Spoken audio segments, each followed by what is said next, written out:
dengan membaca umur kita Al-Fatihah.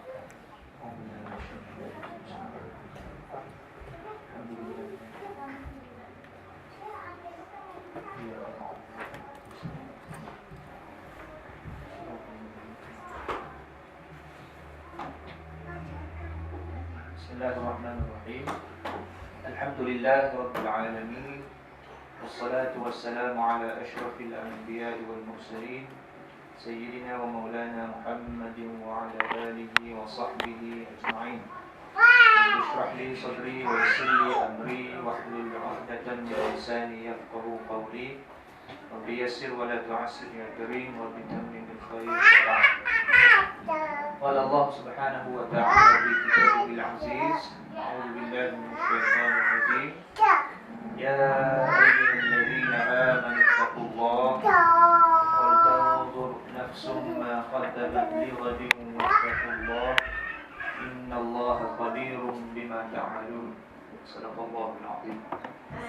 Alhamdulillah, pertama sekali kita bersyukur kepada Allah Subhanahu wa taala kerana kita masih lagi diberi peluang, diberi kesempatan, masih lagi dipanjangkan umur kita, sehat alhamdulillah. Dan kita dah masuk dalam bulan Rejab. Bulan Rejab yang mana antara jarak antara Rejab dengan Ramadan ni lebih kurang 2 bulan, sampai 60 hari. Maknanya dalam masa 60 hari lagi insya-Allah kita akan menyambut satu lagi bulan yang dimuliakan oleh Allah Subhanahu wa taala, iaitu bulan Ramadan. Bulan di mana kita berpesta untuk membuat ibadah. Berpesta untuk kita menyatakan perhambaan kita kepada Allah Subhanahu wa taala.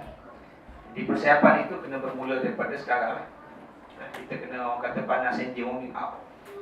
Warming up untuk kita baca Quran, warming up untuk kita solat-solat sunat, warming up untuk kita zikir dan sebagainya.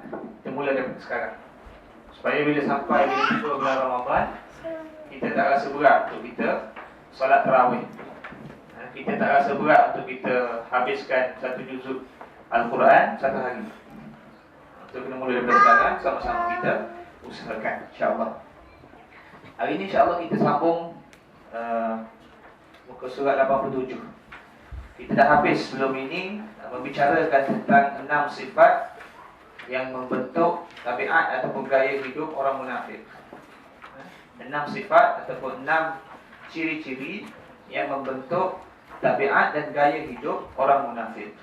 Yang pertama disebutkan oleh pengarang kitab kita ini, mereka ini mempunyai sifat berpura-pura. Sifat berpura-pura. Yang kedua, mereka ini suka ataupun sentiasa menipu Allah dan menipu orang-orang yang beriman. Yang ketiga, mereka takut akan risiko.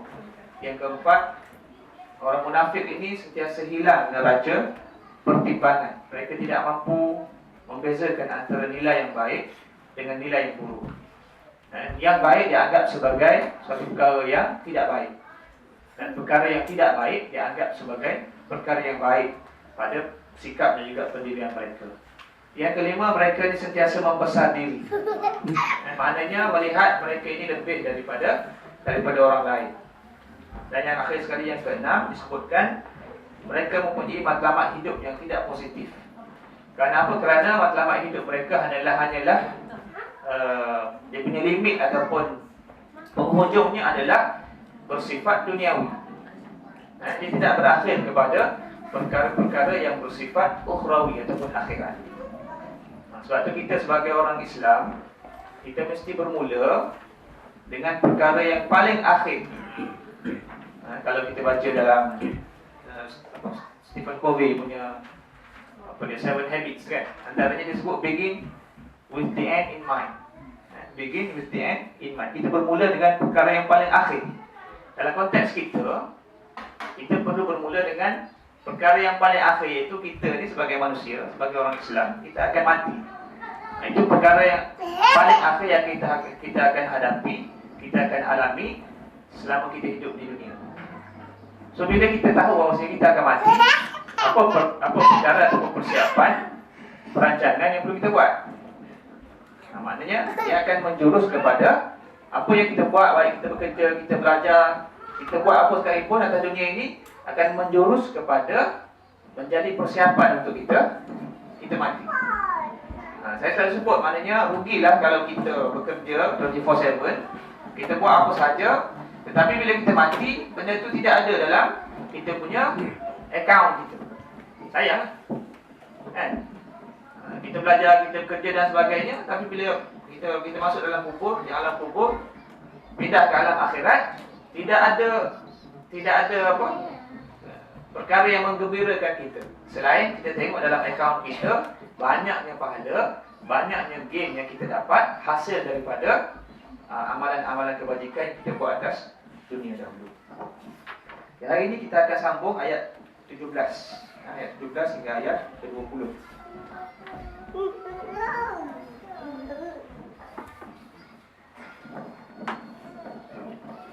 Sampai ada kitab tu kita boleh kita baca sikit juga. Kita baca Al-Quran ini. Saya akan baca pendek-pendek, kemudian kita tengok dia punya huraian, insya-Allah. A'udzubillahi minasyaitonir rajim. Bismillahirrahmanirrahim.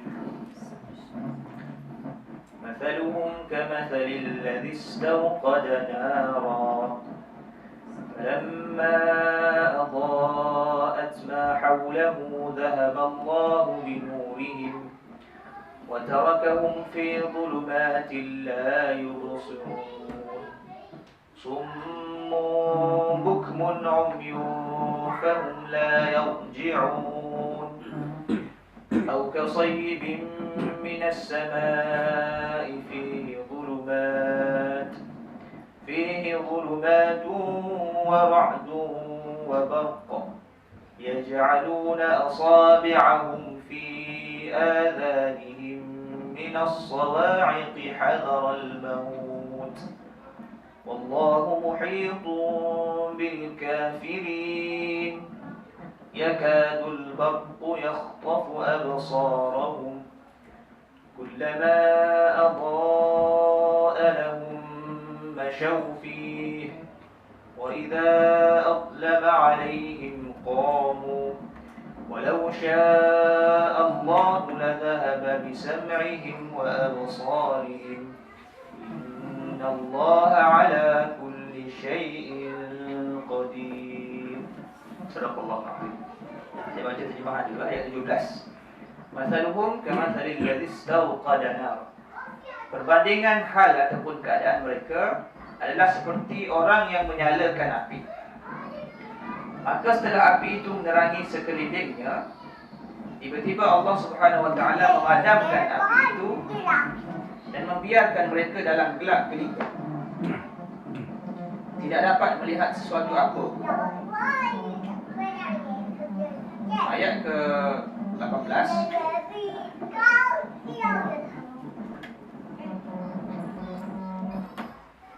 Ayat ke-18, mereka tuli, bisu dan buta. Summun, tuli, bukmun, bisu, umyun, buta. Fahum la yarji'un, dalam keadaan itu mereka tidak dapat kembali kepada kebenaran. Ayat ke-19. Atau bandingannya seperti orang yang ditimpa hujan lebat dari langit bersama dengan gelap gelita. Sayyid tu hujan lebat.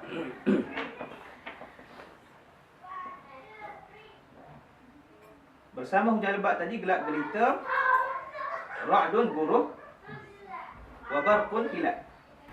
Mereka menyumbat telinga mereka dengan jari-jari mereka kerana mendengar suara petir. Sebab apa? Sebab takut akan mati. Sedangkan kuasa Allah meliputi orang-orang yang kafir. Ayat ke-20. Kilat itu pula hampir-hampir menyambar penglihatan mereka. Setiap kali kilat itu menerangi mereka, mereka berjalan dalam cahayanya. Dan apabila gelap menyelubungi mereka, berhentilah mereka.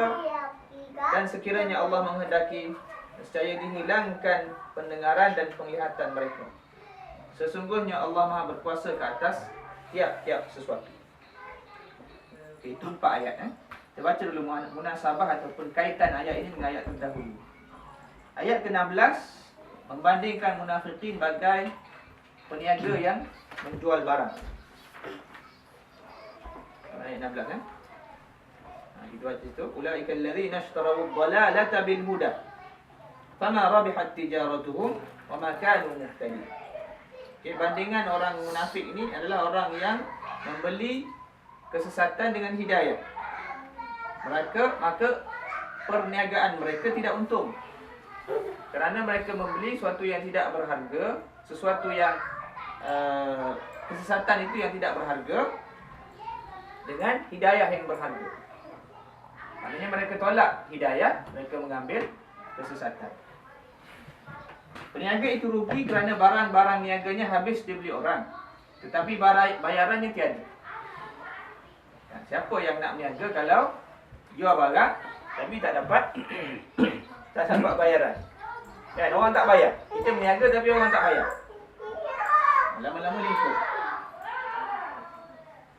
Ayat 17 ini sambungannya meneruskan bicaranya lagi tentang munafiqin dengan membuat bandingan yang lain, supaya sikap ini dapat diketahui dengan lebih jelas dan lebih terang. Demikianlah keadaan munafik yang malang ini. Dia menjual akhirat dengan dunia. Dia mengambil dunia dan melepaskan akhiratnya, maka rugilah perniagaan. Itu ayat ke-16. Kita tengok ayat ke-17.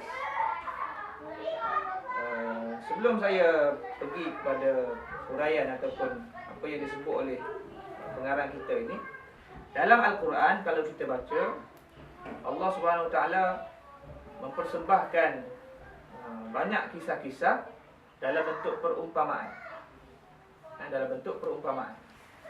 Supaya bila kita baca Al-Quran ini, kita boleh membayangkan. Kalau istilah moden disebut analogi lah. Perumpamaan. Sebagai contoh ayat ke-17 diguna dengan perkataan masal. Masaluhum, seumpama atau perbandingan mereka dengan sekian-sekian. Supaya kita boleh imagine, kita boleh gambarkan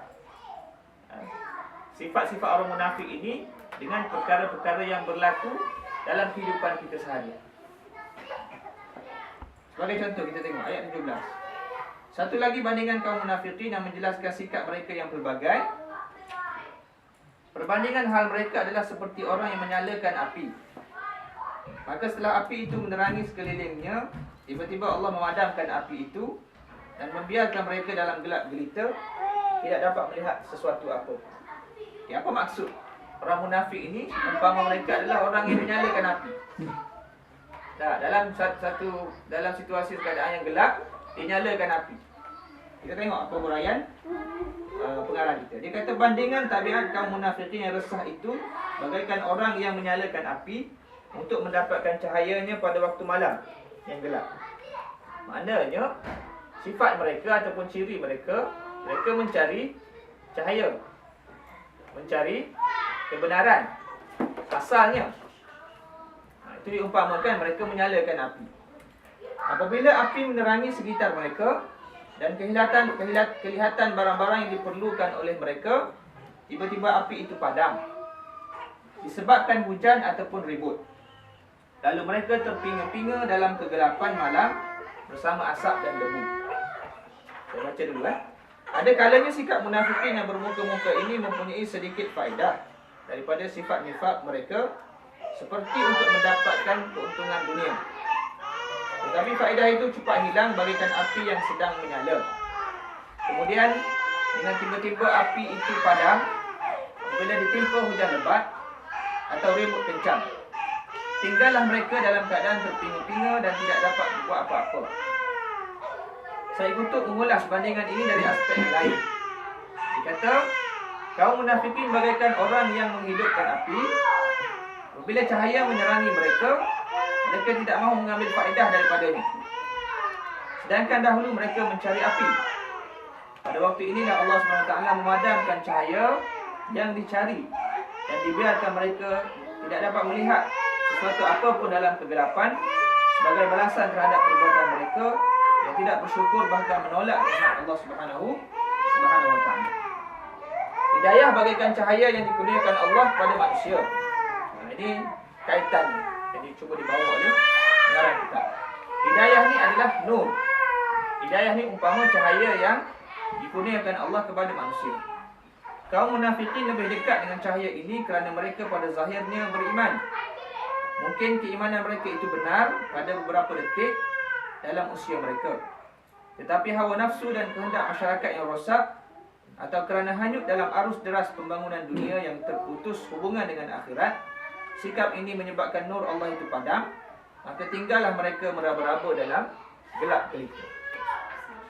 Kita faham daripada ayat ini bahawasanya orang munafik ini dia berada dalam lingkungan orang Islam, lingkungan orang yang beriman. So maknanya mereka sebenarnya berada dalam lingkungan cahaya Rasulullah SAW, cahaya bersama dengan para sahabat, cahaya daripada Al-Quran, wahyu diturunkan. Tetapi kerana sikap mereka ataupun sifat mereka, walaupun dalam keadaan cahaya tadi, yang sepatutnya mereka mencari hidayah, mereka mendapatkan apa kita kata sinar kebenaran daripada Allah Subhanahu Wa Taala, tetapi mereka mempunyai niat yang lain. Ada? Macam kita lah. Kalau dalam gelap kita tak dapat nak buat apa-apa kan. Tapi bila ada cahaya lampu dan sebagainya, kita nampak semua benda. So bandingan yang cuba disebutkan oleh Allah Subhanahu Wa Taala ini adalah orang munafik ini melalui cahaya Islam tadi, melalui cahaya keimanan tadi yang berada di dalam lingkungan mereka, di sekeliling mereka, mereka cuba mencari worldly gain, mencari kepentingan dunia. Maksudnya. Jadi, cuma Allah Ta'ala sebutkan dalam ayat ini, bila mana mereka tidak mengambil manfaat akhirat daripada cahaya tadi, maka Allah Ta'ala padamkan cahaya tadi dalam hati mereka. So apa yang mereka nampak adalah perkara-perkara yang bersifat duniawi sahaja. Sebab itulah kalau kita bincang panjang tentang bagaimana sebenarnya paradigm kita ataupun cara kita berfikir, cara kita deal dengan kehidupan kita di dunia. Kalau kita baca tulisan-tulisan bagi contoh Al-Imam Al-Ghazali dan sebagainya, terlalu banyak panduan yang kita boleh jadikan landasan dalam kita hidup atas dunia. Sebagai contoh, kalau kita tanya persoalan, kita hidup atas dunia ni sebenarnya kita nak apa? Apa yang kita nak? Dan daripada kehidupan kita di dunia pada hari ini, kan? Kalau siapa yang dari Malaysia datang sini, sama belajar, bekerja dan sebagainya, apa sebenarnya kita nak? Cuba kita tanya. Kadang-kadang kita tak tanya diri kita kan, kemana sebenarnya penghujung kita? End kita ke mana? Adakah sekadar kalau yang belajar dapat PhD, lulus dan sebagainya, balik bekerja, masuk sibuk dalam apa kita kata rutin harian sebagai seorang pensyarah dan sebagainya, adakah itu kita punya penghujung ataupun matlamat kita? Kalau kita bekerja, apa sebenarnya yang kita nak? Sebab kalau kerja ataupun belajar ni memang tak habis dengan sibuknya, kan? Sampai kalau di Malaysia ni kadang-kadang kita nak hadir kuliah agama pun susah. Sebab terlalu sibuk. 7 hari itu macam tak cukup. Kalau tambah 1 hari lagi 8 hari pun tak cukup. Kan? Sebab daripada pagi sampai lah malam kadang-kadang pensyarah kat Malaysia ni sibuk dengan kerja-kerja. Jadi selalu saya sebutkan amat rugilah kalau kesibukan kita tadi tidak menjadi suatu bekalan kepada kita. Kan? Kita buat kerja dan sebagainya, tapi akhir-akhir kita tengok benda itu tidak menjadi sumber pahala kita di akhirat. Sebab itu Imam Ghazali mengatakan manusia atas dunia ni ada tiga jenis. Yang pertama, orang yang sentiasa sibuk dengan urusan dunia. Munhamikun fid dunia, orang yang sentiasa terjerumus ataupun disibukkan dengan urusan dunia, sehingga dia tidak ada ruang, tidak ada masa untuk melihat ataupun mengkaji tentang apakah persiapan dia untuk akhirat. Yang kedua, dia kata ada satu golongan yang dia sentiasa bertaubat. Dia melakukan dosa, tetapi dia sentiasa bertaubat. Maknanya walaupun dia melakukan ataupun sibuk dengan urusan dunia, tapi dia masih lagi mengingati perkara-perkara yang bersifat akhirat. Ada masa dia buat dosa dan sebagainya, buat kesilapan, dia sentiasa bertaubat. Maknanya taubat itu menjadi rutin dia dalam kehidupan. Golongan yang ketiga, golongan yang disebutkan sebagai orang yang sentiasa mendekatkan diri mereka kepada Allah Subhanahu Wa Taala melalui amalan-amalan kebaikan. Dalam kehidupan kita pun kita boleh tengok kepelbagaian manusia, kepelbagaian ragam manusia yang kita boleh lihat, supaya benda tu menjadi pengajaran kepada kita. Kita nak pilih jalan yang mana. Masing-masing kita ada option dan kita mempunyai kuasa sepenuhnya untuk membuat keputusan. Jalan mana yang kita nak, jalan mana yang kita nak pilih. Sebagai contoh, dalam konteks, kalau kita nak bincang dalam konteks pendidikan anak-anak, parents ataupun ibu dan bapa mempunyai kuasa penuh untuk mold, untuk untuk membentuk anak masing-masing. Kita nak anak kita jadi yang macam mana? Kan? Kalau kita nak anak kita jadi seorang pemuzik, kita boleh train dia, hantar dia training jadi seorang pemuzik. Kita nak anak kita jadi seorang penceramah politik, panas saya lah. Kita boleh hantar dia jadi training, jadi seorang debater, jadi seorang penceramah. Kita nak anak kita jadi seorang hafiz, kan? Kita boleh hantar dia, train dia untuk jadi seorang hafiz Quran. Jadi masing-masing bergantung kepada sejauh mana kita sedar tentang peranan kita dan penghujung kita tadi. Penghujung kita tadi. Saya nak kongsi pengalaman dulu saya mengajar di sekolah, ada satu sekolah hafiz. Ramai di kalangan parent yang hantar ni adalah golongan profesional. Pegawai keadaan kerajaan, kaunter, doktor dan sebagainya, hantar anak. Ni tahun 1999 tu, tahun 2000. Hantar anak untuk jadi hafiz, jadi hafizah. Tapi tak ramai golongan ustaz-ustazah yang hantar anak-anak untuk jadi hafiz. Jadi hafizah hantar sekolah biasa je. Nampak kesedaran kan? Jadi orang golongan profesional ni nampak dia dah mendapat, apa kita kata, dah Allah Ta'ala dah buka kan kekayaan dunia, kemewahan dia dah ada dalam genggaman dia. Apa yang dia tak ada adalah agama dalam kehidupan. So dia nak supaya at least anak-anak di mereka ni menjadi hafiz ataupun hafizah. Jadi bila kita sebagai parent, kitalah yang membentuk anak kita. Kita nak anak kita jadi orang yang macam mana, kan? Jadi itu satu tanggungjawab yang perlu kita laksanakan.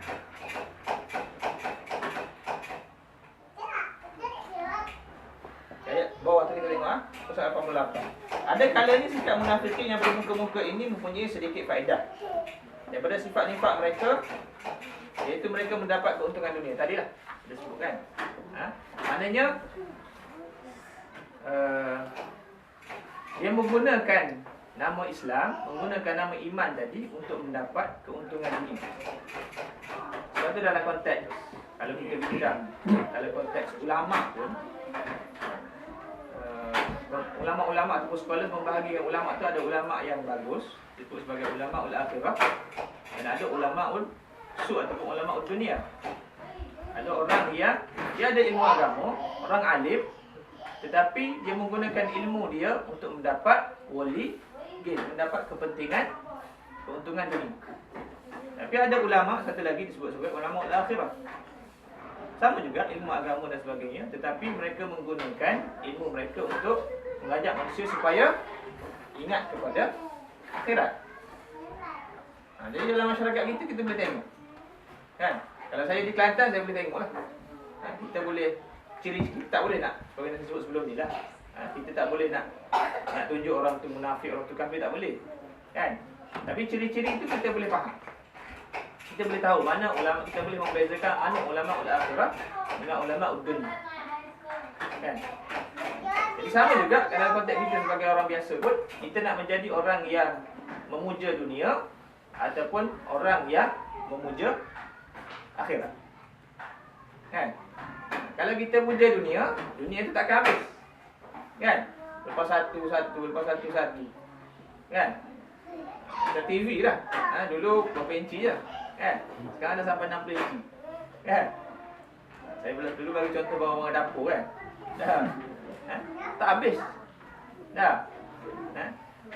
Jadi kalau kita nak follow, kita nak puja dunia sampai bila tak habis.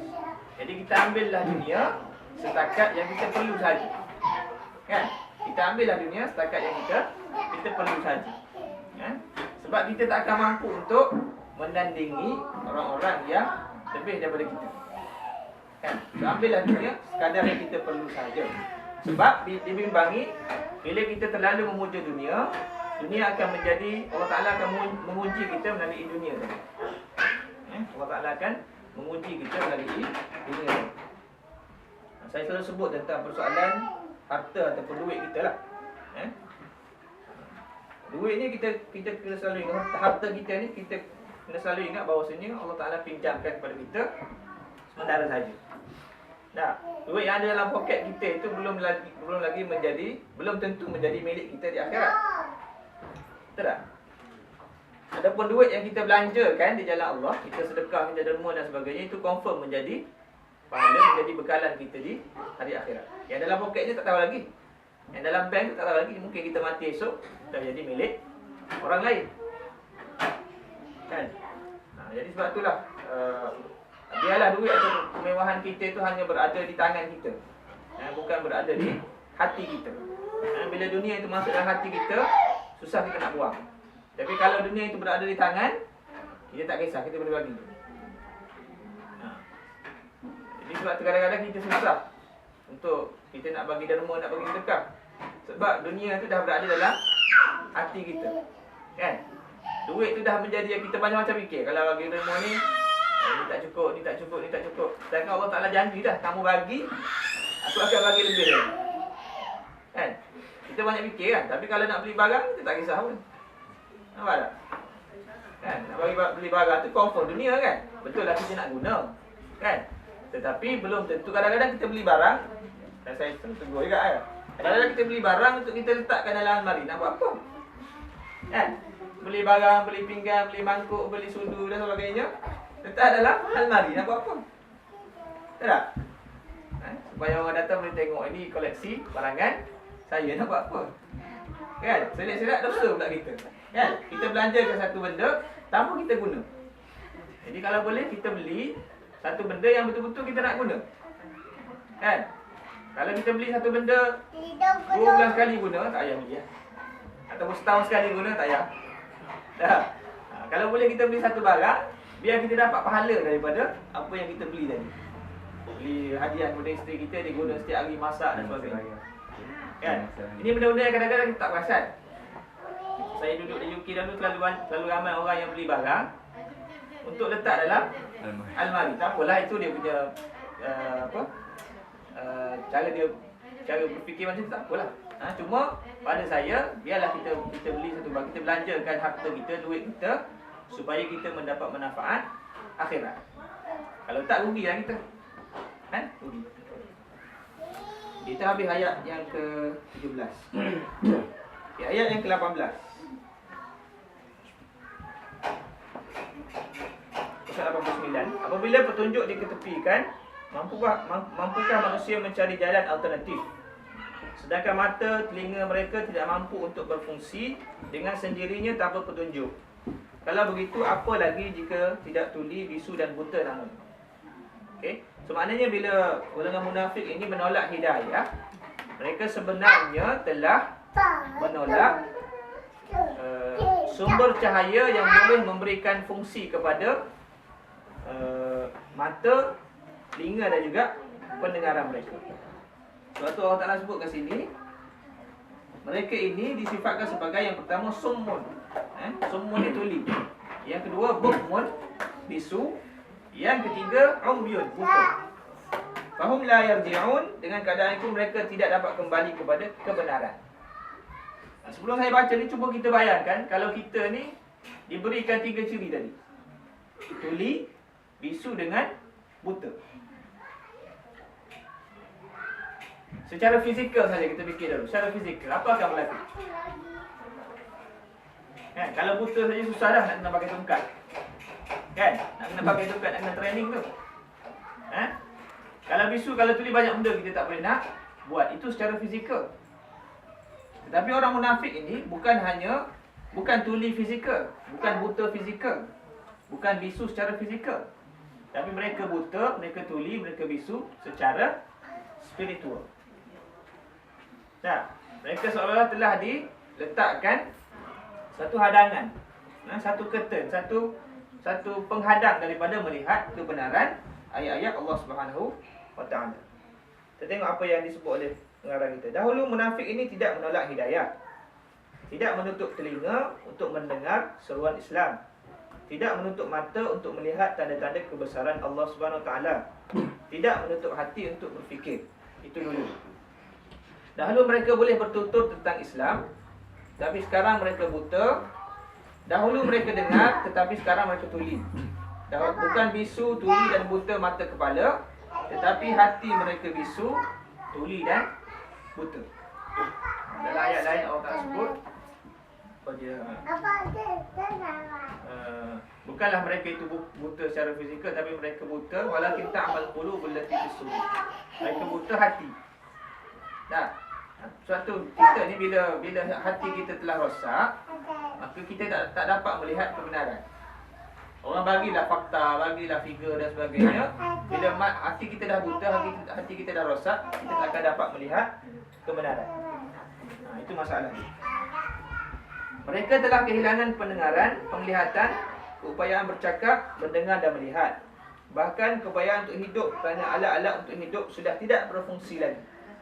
Mereka bagaikan orang yang sesat di padang gurun yang tidak diketahui bila petunjuk jalan akan diperoleh. Rahsia kenapa Allah Ta'ala sebut 3 sifat tadi. Summun, bukmun, umyun. Ini sifat yang asas, ataupun ciri ataupun fungsi yang asas bagi seorang manusia untuk berfungsi dengan sempurna. Untuk berfungsi dengan sempurna. Jadi kalau ketiga-tiga ciri, ketiga-tiga fungsi ini ditarik balik, maka manusia tidak boleh berfungsi dengan sempurna. Samalah sifatnya dengan orang munafik. Kalau dahulu mereka mereka boleh melihat kebenaran ajaran Islam, tetapi bila sampai masa hati mereka telah rosak, maka kebenaran Islam itu telah tertutup. Kebenaran Islam itu telah tertutup.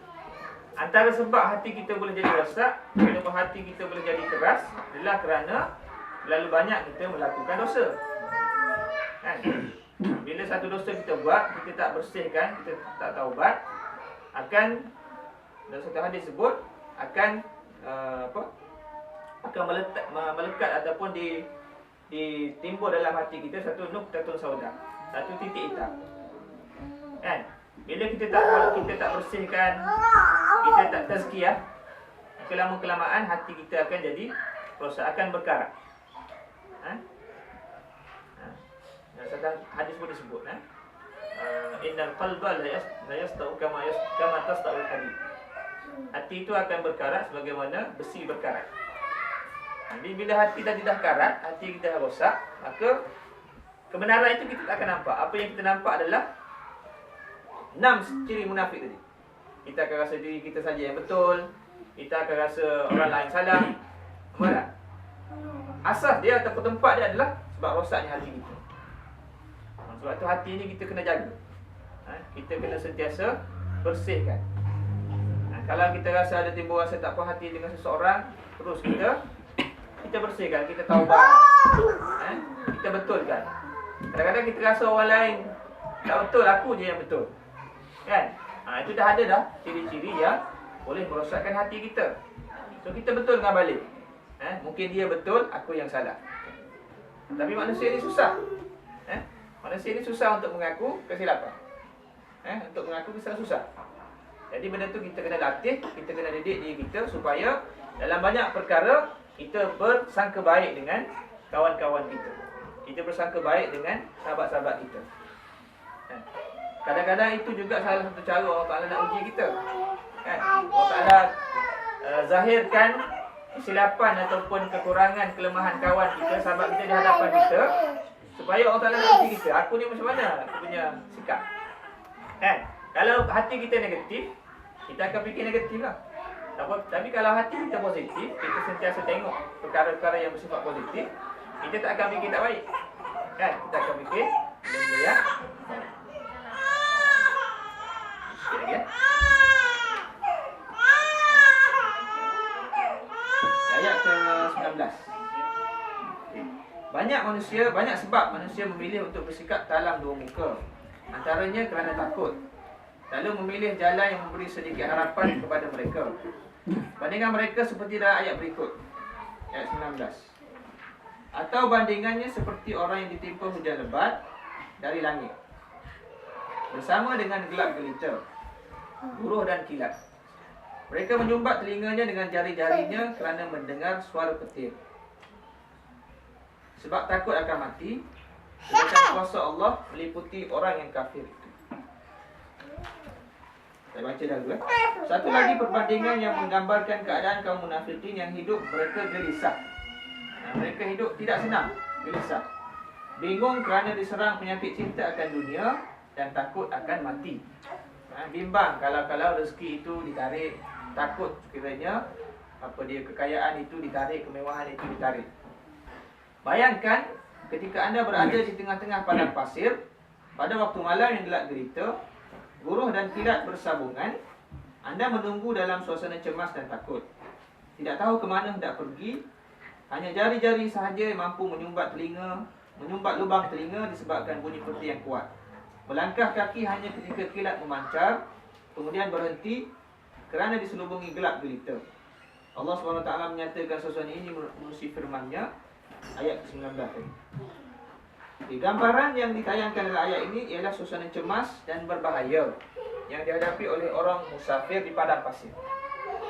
Mereka tidak mempunyai tempat untuk melindungi diri mereka daripada panahan halilintar.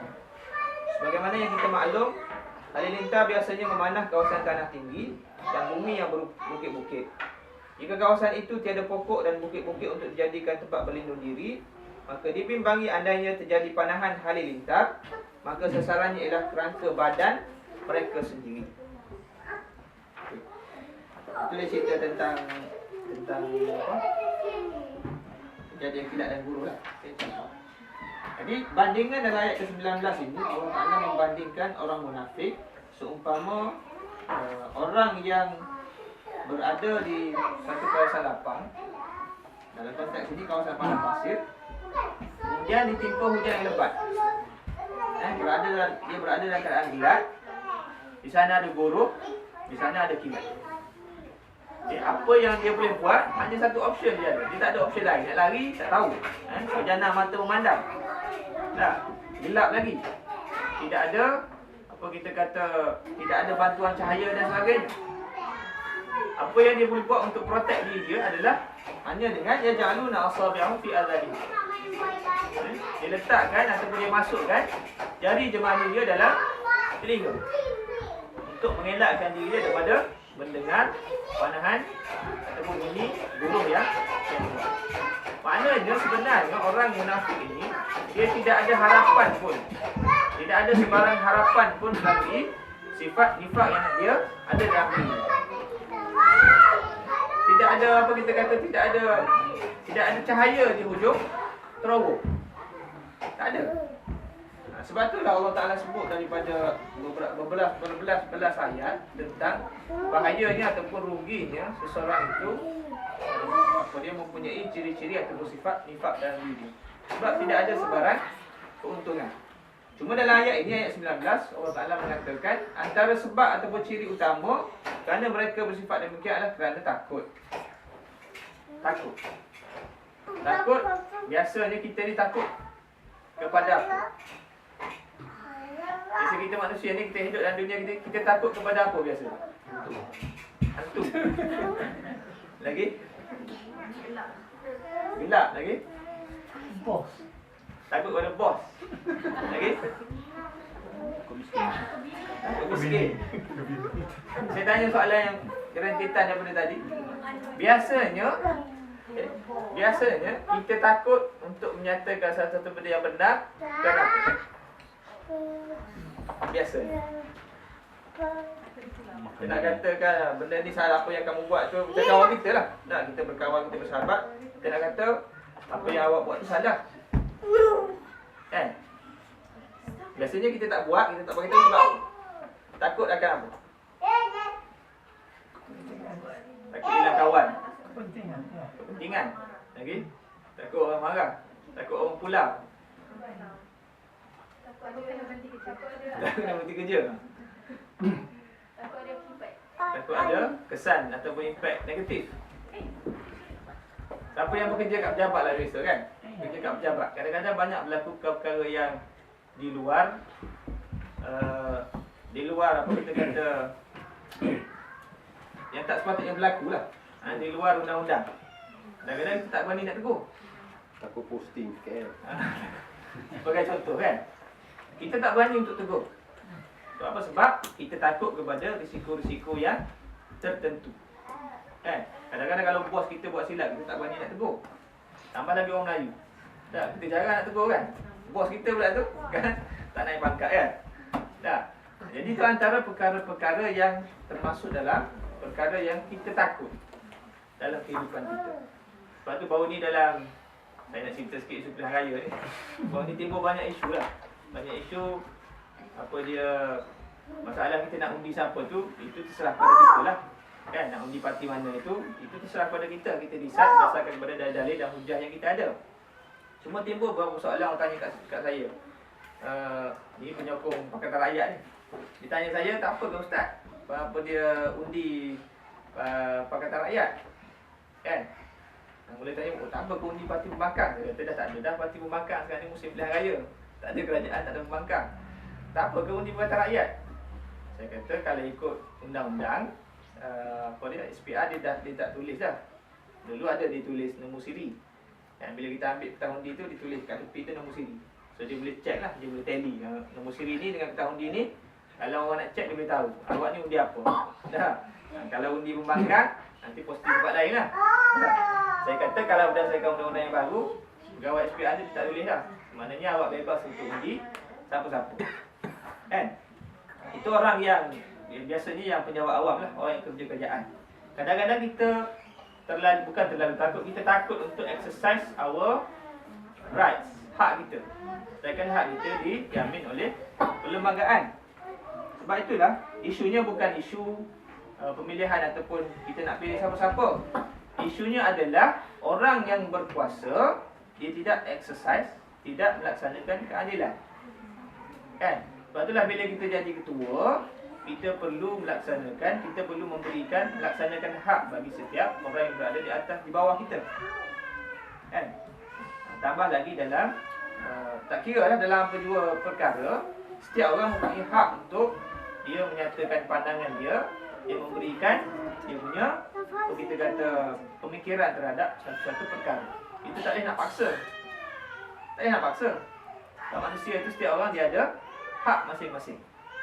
Jadi isu yang berlaku adalah bila mana seseorang ataupun pegawai kerajaan, sebagai contoh, secara terang-terang menyokong kerajaan dan sebagainya, menyokong parti pembangkang, maka tindakan yang zalim ataupun tindakan yang tidak berperi kemanusiaan diambil. Banyak berlaku. Jadi itu antara perkara-perkara yang pada saya melibatkan orang-orang yang diberikan kuasa lah. Sebab itu pentingnya bila kita nak pilih pemimpin, kita nak pilih pemimpin yang boleh melaksanakan keadilan tanpa menganiayai ataupun menzalimi orang-orang yang berada di bawah. Kan? Tak kisahlah, sama juga kalau lah kita kata baru ni bising pembangkang ataupun Pakatan Rakyat mungkin menguasai ataupun dah tukar kerajaan. Sama juga kalau Pakatan Rakyat ataupun parti pembangkang sekarang ni dia menzalimi ataupun menganiayai kepada orang yang, sebagai contoh, orang yang tak sokong dia, maka perkara itu kita perlu voice out, kita perlu lawan. Kan? Sebab dia telah menganiaya ataupun tidak melaksanakan keadilan kepada masyarakat. Itu yang pertama. Yang kedua, kadang-kadang kita tak faham bila seseorang itu dilantik menjadi pemimpin, baik sebagai adun ataupun sebagai ahli parlimen, dia dipilih oleh sejumlah rakyat. Kan? Dipilih oleh sejumlah manusia yang memberi undi kepada dia di satu-satu kawasan. So bila dia dilantik, dipilih sebagai ahli Dewan Undangan Negeri ataupun ahli parlimen, dia perlu melaksanakan tanggungjawab itu kepada seluruh rakyat yang berada di bawah konstituensi dia. Sebagai contoh, kalau orang yang dilantik itu orang Pakatan Rakyat, dia tak boleh bantu ataupun nak tolong orang yang undi dia saja. Sebab dia dilantik untuk memberi bantuan kepada Kalau 50,000, dia kena bantulah 50,000 orang, tak kira lah pandangan politik, bangsa, agama dan sebagainya. Kan? Sama juga kalau orang daripada kerajaan, daripada Barisan Nasional, dia dilantik. Bila dia menang, tanggungjawab dia adalah untuk memberikan ataupun melaksanakan tugas dia sebagai pemimpin kepada keseluruhan rakyat yang berada di bawah konstitusi dia.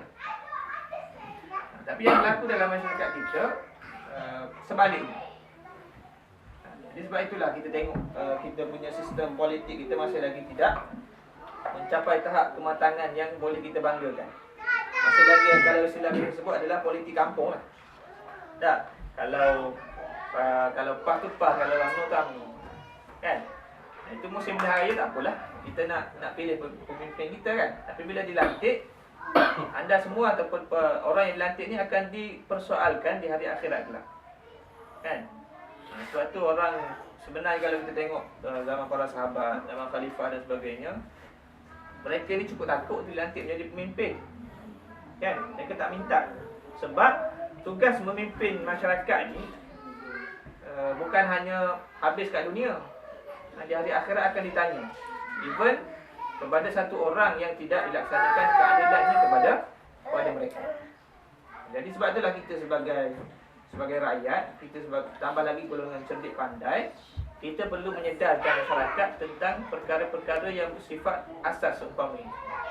Supaya masyarakat kita di Malaysia boleh hidup bersama tanpa mengira bangsa, agama dan juga fahaman politik masing-masing. Kalau tidak, kita akan 10 tahun, 15 tahun, anak-anak kita akan melalui benda yang sama. Kan? Cuba tengok beza kita berada di luar negara, kita boleh hidup dengan orang kata pergi mari. Kita boleh bermuamalah, bergaul dengan golongan bukan Islam, orang putih tanpa ada sebarang masalah kan. Tapi di Malaysia ni ramai sebahagian orang Melayu yang masih lagi mempunyai fahaman ataupun pemikiran yang negatif terhadap bangsa lain. Khususnya bangsa Cina. Sekarang golongan bangsa India ni dah semakin tenggelam. Jadi itu sebenarnya peranan kita lah sebagai orang-orang yang diberikan sedikit kefahaman, sedikit akal budi dan sebagainya untuk kita perbaiki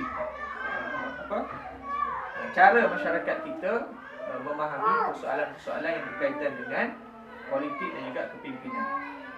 Sebab semua itu sebenarnya termasuk dalam kehidupan kita. Semua benda yang kita buat, Allah Ta'ala akan tanya. Kan? Semua yang kita buat atas dunia ni, Allah Ta'ala akan tanya. Even orang selalu tanya saya, mengundi itu ada pahala dosa ke Ustaz? Saya tak tahulah, saya kata Allah Ta'ala akan tanya semua benda yang kita buat. Tak adalah bila kita pergi kat masa nak mengundi itu, malaikat Rakib Atid kata aku tak masuk lah, sebab mengundi ni bukan sebahagian daripada agama. Tak. Allah Ta'ala akan tanya kita. Kan? Jadi kita perlulah buat ataupun laksanakan satu benda berdasarkan kepada tuntutan agama kita. Kan? Walaupun sebahagian daripada kita berlainan fahaman politik dan sebagainya, itu pada saya tidak kisah. Tak kisah. Kan? Sebab orang cerdik ni cara dia berpolitik ataupun cara dia berfikir sepatutnya tidak sama dengan cara orang kampung berfikir. Tak? Orang kampung tu kalau PAS lah dulu sampai, kalau UMNO dulu sampai sekarang. Nah, kita orang yang cerdik ni kita perlu promote ataupun kita perlu membawa satu pendekatan yang baru supaya anak-anak kita esok akan hidup ni. Bila kita mati, bagaimana keadaan situasi negara semasa anak-anak cucu kita akan hidup akan datang. Kita mesti nak yang lebih baik daripada keadaan kita sekarang. Okay, buku surat 90 tu dia cerita tentang satu hadis kejadian kilat. Kejadian kilat yang disebut dalam satu hadis riwayat At-Tirmizi. Okey. Tengok ini boleh baca Ini antara bukti bahawasanya dalam Al-Quran pun disebut tentang persoalan sains.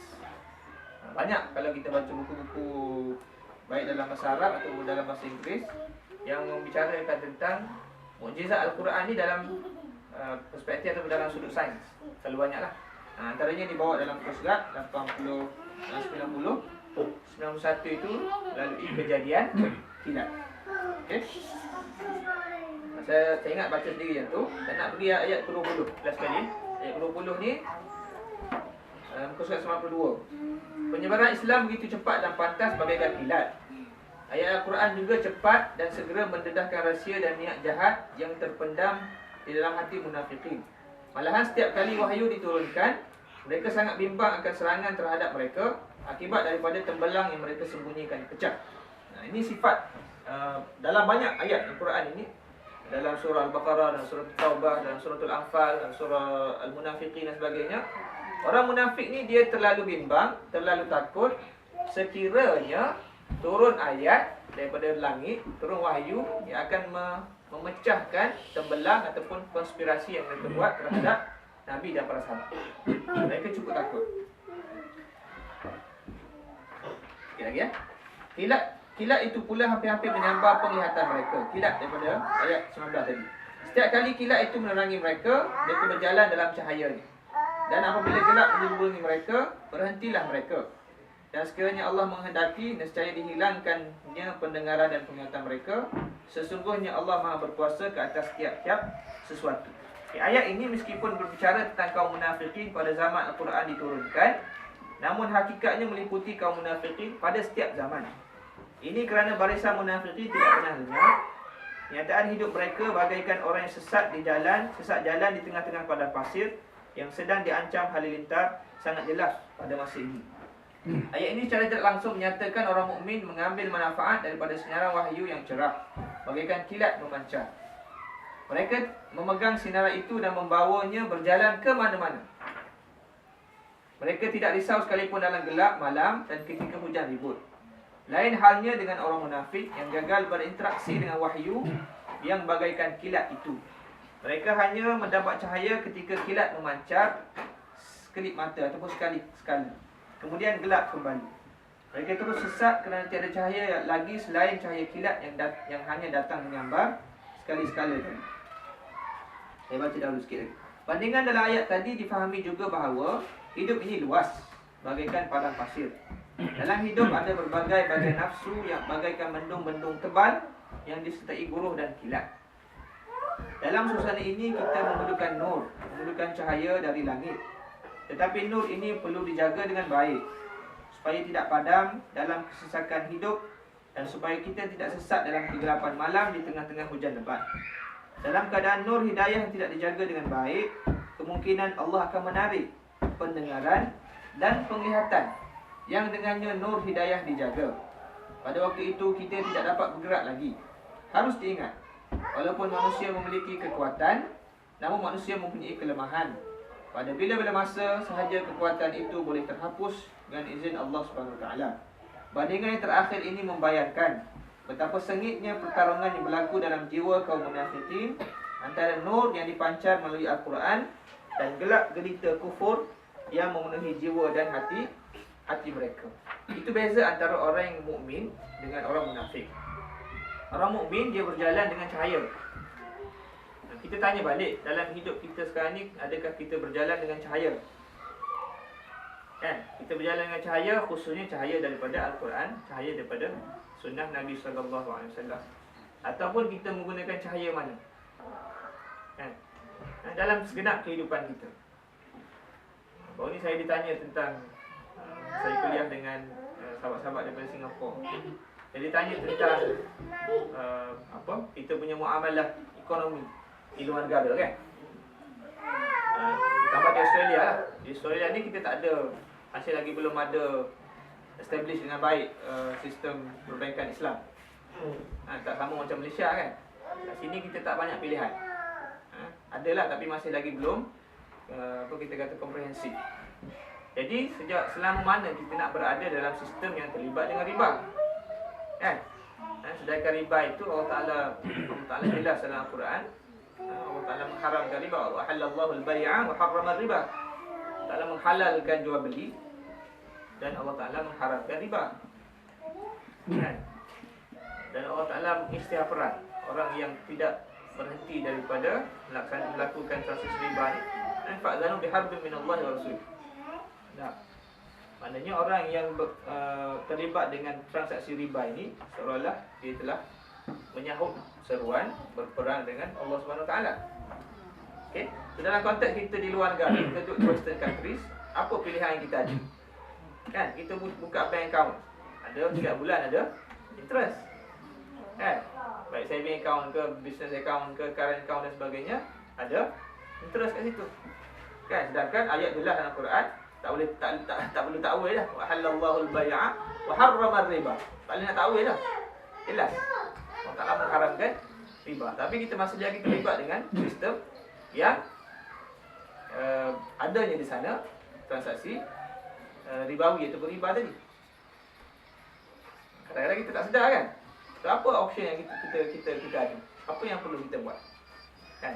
Ini antara benda-benda yang kita perlu sentiasa revisit lah dalam kehidupan kita, supaya setiap perkara yang kita makan, setiap perkara rezeki yang kita dapat, yang kita suap anak isteri kita dan sebagainya, pastikan daripada benda-benda yang halal, benda-benda yang jelas tidak melibatkan perkara-perkara yang haram. Sebab itulah kadang-kadang kita rasa susah untuk kita didik anak kita. Kan? Kita panggil sekali, kita bagi tahu sekali tak dengar. Rupanya sebenarnya kita banyak dalam hidup kita ni banyak kita terlibat dengan benda-benda yang haram. As simple as riba tadi lah. Kan? Jadi sebenarnya kembali kepada kita lah sebagai parent. Kita sebagai ibu bapa, kita kena bersihkan. Bersihkan rumah kita, bersihkan akaun kita, bersihkan kehidupan kita daripada perkara-perkara yang haram. Bagaimana perkara yang haram itu masih lagi berlegar di sekeliling kita, maka ia akan memberikan kesan yang secara langsung atau tidak langsung kepada kehidupan kita, kehidupan anak isteri kita. Ya. Sebab tu kadang-kadang bila kita solat pun kita tak khusyuk. Ya, susah nak dapat solat yang khusyuk. Kita baca Quran pun macam tu je lah. Tak, baca sekadar baca sahaja. Kan? Ha? Kita berdoa pun kadang-kadang kita tak rasa keseronokan kita berdoa. Sebab banyaknya kesan-kesan yang dalam kehidupan kita ni hasil daripada perkara-perkara yang haram yang kita tidak sedar. Itu belum lagi perkara-perkara yang syubhat, perkara-perkara yang boleh mendatangkan perkara yang tak pasti dalam kehidupan kita. Jadi orang mukmin ni mesti berjalan dengan cahaya. Jadi kita dalam kehidupan kita sebelum kita mati, kita kena carilah cahaya tadi. Bila kita dapat cahaya tadi, kita kena pegang betul-betul cahaya tadi. Supaya cahaya tadi boleh kita membawa kita ke hujung terowong. Tak? Boleh membawa kita ke penghujung kehidupan kita. Beza dengan orang munafik, dia awal-awal dia dapat cahaya. Tak? Tapi bila dia tidak mengambil manfaat daripada cahaya tadi, maka Allah Ta'ala tarik balik. So, bila Allah Ta'ala tarik balik dalam ayat 17-18 tadi, akhir sekali mereka ini akan hidup dalam satu kehidupan yang tidak tentu arah. Kan? Kadang-kadang sebab itulah dalam ayat awal-awal pun kita baca dalam ayat lain pun disebut mereka ni kadang-kadang pergi ke kiri, kadang-kadang pergi ke kanan. Kadang-kadang bersama-sama dengan orang yang beriman, kadang-kadang bersama-sama dengan orang kafir. Sebab dia tak tahu nak pergi ke mana. Kan? Dia tak tahu penghujung dia ke mana. Jadi insya-Allah semoga Allah SWT memberikan sedikit kefahaman dan juga kesedaran dalam kehidupan kita. Yang pentingnya dalam baki usia ataupun baki kehidupan yang kita masih ada ini, kita cuba align, kita buat alignment. Kita cuba perbetulkan mana yang tidak betul. Kita cuba bersihkan kehidupan kita dari perkara yang boleh menyebabkan hati kita rosak, boleh menyebabkan hati kita berkarat dan sebagainya, supaya bila kita mati esok, kita mati dalam keadaan kita bersedia. Tak? Dalam keadaan kita bersedia untuk menghadapi alam yang berikut. Kita berpindah ke alam kubur dan kita berpindah ke alam akhirat. InsyaAllah semoga Allah Ta'ala berkati majlis kita pada pagi ini. Aqulu qawli hadha wa astaghfirullahal azim. Billahi taufiq wal hidayah. Assalamualaikum warahmatullahi wabarakatuh.